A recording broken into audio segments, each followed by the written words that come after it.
টানা দ্বিতীয়বারের মতো বাংলাদেশ নারী ফুটবল দল সাফ চ্যাম্পিয়ন হয় অক্টোবরে। এরপর কেটেছে প্রায় ৩ মাস। মার্চে ফিফা উইন্ডোতে প্রীতি ম্যাচের জন্য ক্যাম্পে ডাকা হয়েছে জাতীয় দলের মেয়েদের। অবশ্য ৩১ জনের মধ্যে এসেছেন কেবল অর্ধেক। ফেডারেশন সাধারণ সম্পাদকের আশাবাদ শিগগিরই যোগ দেবেন বাকিরা। আমরা ৩১ জন প্লেয়ারকে আমরা ক্যাম্পে জয়েনের জন্য বলেছি। এর মধ্যে ইতিমধ্যে হয়তো আমার লাস্ট জানা মতে ১৩ জন এখানে জয়েন করেছে, রাতের মধ্যে আসবে। আর কিছু প্লেয়ার আছে পার্সোনাল কাজে এবং চিকিৎসার জন্য, কয়েকজন আবার ছুটি চেয়েছে, তো হয়তো তারা ১৮ তারিখের মধ্যে সবাই জয়েন করবে। আমি আপনাদের বলতে পারি যে মার্চ উইন্টার জন্য আমরা অ্যাটলিস্ট ১৩টা দেশকে ইনভাইটেশন পাঠিয়েছি।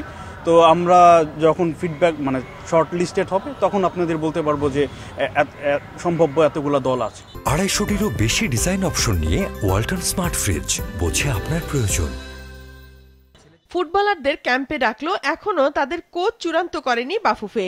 ৩১শে ডিসেম্বর চুক্তি শেষ হওয়া পিটার বাটলার নতুন করে থাকবে কি থাকবে না তা এখনই জানাতে নারাজ বাফুফে। তাই আপাতত শুধু ফিটনেস নিয়ে কাজ হবে মেয়েদের। পিটার বাটলার না নতুন কোনো কোচ, এটা চুক্তি সম্পাদন হওয়ার পরেই আমরা বলতে পারবো। অফিসিয়ালি আমাদের এখনো চুক্তি সম্পাদন হয়নি। অনেক দিনে একটা ছুটি ছিল, তো আমরা আসলে ফিটনেসের উপরে আমাদের কোচরা জোর দিবে। তারা আসলে ফিটনেসটা ফিরিয়ে আনার জন্য কাজ করবে। তারা আমাদের এখানে জিম সেশন প্লাস আমাদের এখানে পাশের মাঠে ফিটনেস সেশনগুলো সম্পন্ন করবে। পরবর্তীতে যখন জাতীয় দলের কোচ নির্ধারিত হবে তার নেতৃত্বে আসলে মাঠের ক্যাম্পটা শুরু হবে। তো ফিটনেস যেন ঠিক থাকে, নতুন কোচ এসে যেন তাদের ফিটনেসটা ঠিক পায়, সেই জন্যই আমরা কিন্তু আগেই প্লেয়ারগুলোকে ডেকেছি ক্যাম্পে।